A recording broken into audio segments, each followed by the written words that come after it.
Praise be to Jesus. Hi everyone, Charles here with you. Well, here's another very good letter that's been written to the U.S. bishops as they get ready for their meeting next week. So I'm going to read this to you. Or it doesn't have the letter, it just has a lot of what's in the letter. A former senior staffer at the USCCB wrote Friday to the country's bishops ahead of their General Assembly, urging them to deal with the sexual abuse not out of fear, but by demanding an open investigation of the McCarrick case. Jade Hendricks' letter to the U.S. bishops was published November 9th at First Things. Hendricks is Executive Director of Strategic Partnerships at the Augustine Institute and worked for the USCCB for 11 years. He wrote that the impact upon his young children's lives by the decisions to be made at the General Assembly is what compelled him to write about the critical moment we face in the Church. The revelations of Archbishop McCarrick's hard behavior, its long-term cover-up, and the failure to hold accountable those who empowered him could cause the faithful to distrust all bishops, Hendricks said.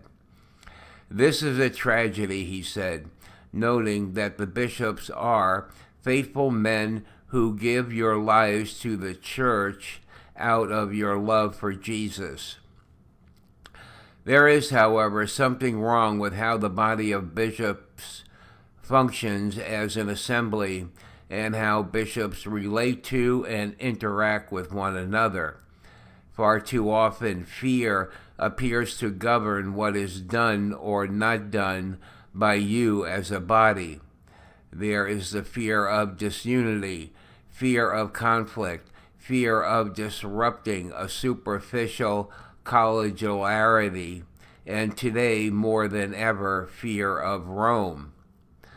While the bishops face intense pressure, the bottom line is that it sometimes appears that many of you are governed by fear of each other and of the institutional order more than by the fear of God. Hendricks also observed that your work as an association of bishops leads many of you to value the appearance of unity over adherence to principle, which leads to patterns of conflict avoidance. He wrote that this can at times be charitable, but far too often I watch good men back away from conflict when what was needed was confrontation and forthright debate. The culture of fear enabled the likes of Theodore McCarrick to attain power and to scheme and maneuver at the highest ecclesial and political levels.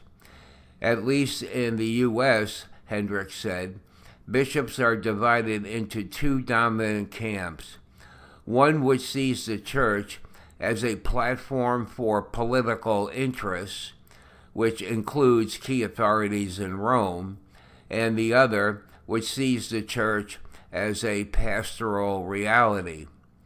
However, the second group is reluctant to address critical issues if doing so would entail conflict with Rome. The curial advisors of the Holy Father have failed to understand the nature of the present crisis, Hendricks wrote. They have chosen a path that only exacerbates it. They have failed to undertake a swift and full investigation of the McCarrick case.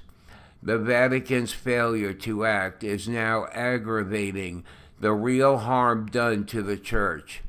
In the end, however, the faithful in the United States will hold you, and not the curial officials, responsible for what does or does not happen in the wake of the most recent scandals.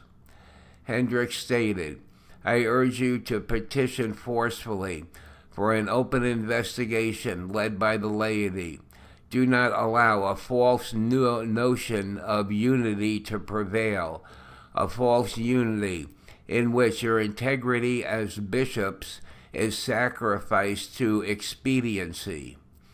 He said he understands, as a former church bureaucrat, the instinct to do whatever Rome asks. I implore you, nonetheless, to state publicly what most of you know needs to be done, so that the corruption within the church is brought into the light and eradicated. Only if the evil is exposed can the church be healed, Hendricks wrote. If you do not pursue this course, the faithful will blame you for the next scandal, which is sure to come, and their distrust will surpass that of the present moment. The result will be that more parishes and schools will close, and less charitable work will be available to the poor and the marginalized. Most damaging of all, fewer people will avail themselves of the grace of the sacraments. The losses will be eternal.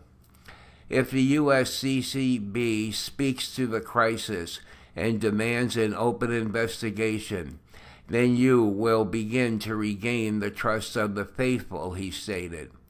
Hendricks said his children need strong ecclesial leadership as they face the strengthening winds of secularism. Without your witness of standing up to misguided ecclesial powers, without your fatherly care for the church and the faithful, I cannot point to church leadership as a model for their faith.